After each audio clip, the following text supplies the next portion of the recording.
26শে ডিসেম্বরের মধ্যে বিধানসভার বিরোধী দলনেতা শুভেন্দু অধিকারীর উপর হামলা হতে পারে। বিস্ফোরক প্রতিবেদন করে রাজ্যকে সতর্ক করেছে কেন্দ্রীয় গোয়েন্দা সংস্থা। গোয়েন্দা সূত্রের দাবি, বাংলাদেশের দুটি সংগঠনের টার্গেট শুভেন্দু, একটি হরকাতুল জিহাদ আল ইসলামী, আরেকটি হিজবুত তাহরির। সীমান্ত দিয়ে পশ্চিমবঙ্গে অনুপ্রবেশ করেছে সশস্ত্র সংগঠনের সদস্যরা। এই সতর্কবার্তা পেয়ে তৎপর হয়ে গেছে রাজ্য সরকার। বাড়ানো হয়েছে পুলিশি নিরাপত্তা। রাজ্য পুলিশ আর কলকাতা পুলিশকে দেয়া হয়েছে সতর্কবার্তা।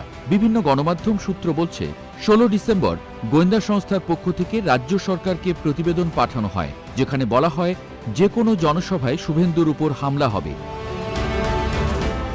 এর কারণ হিসেবে গোয়েন্দা সংস্থা দেখিয়েছে বাংলাদেশের অন্তর্বর্তী সরকার আর সাবেক প্রধানমন্ত্রী শেখ হাসিনাকে নিয়ে পশ্চিমবঙ্গের বিভিন্ন জনসভায় নানা ধরনের কটূক্তি করেছেন শুভেন্দু অধিকারী।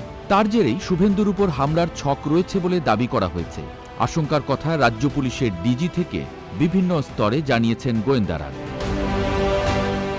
কেন্দ্রীয় গোয়েন্দা সংস্থার তথ্য বলছে, গেল সপ্তাহে 4 অজ্ঞাত ব্যক্তি পশ্চিমবঙ্গের পূর্ব মেদিনীপুরের কাঁথিতে শুভেন্দুর বাড়ির চারপাশে টহল দিয়েছে।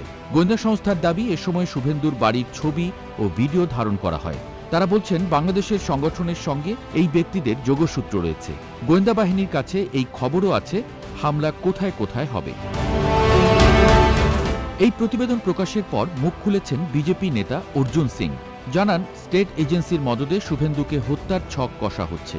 শুভেন্দু অধিকারীর গাড়িবহর যে রাস্তা দিয়ে যাবে সেই রুট আগে থেকে স্টেট এজেন্সি প্রকাশ করে দেয়। সেই সুযোগকে কাজে লাগিয়ে হয়তো কেউ কোনো বিস্ফোরণ ঘটিয়ে দিতে পারে।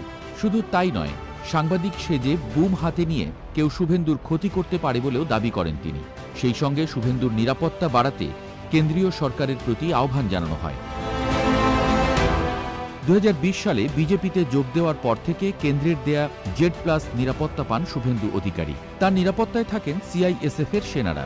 যদিও শুভেন্দু অধিকারী বলছেন, তিনি সাধারণ মানুষের মাঝেই থাকবেন। CPM তৃণমূলও তার উপর হামলা করেছে, তার কিছুই যায় আসে না।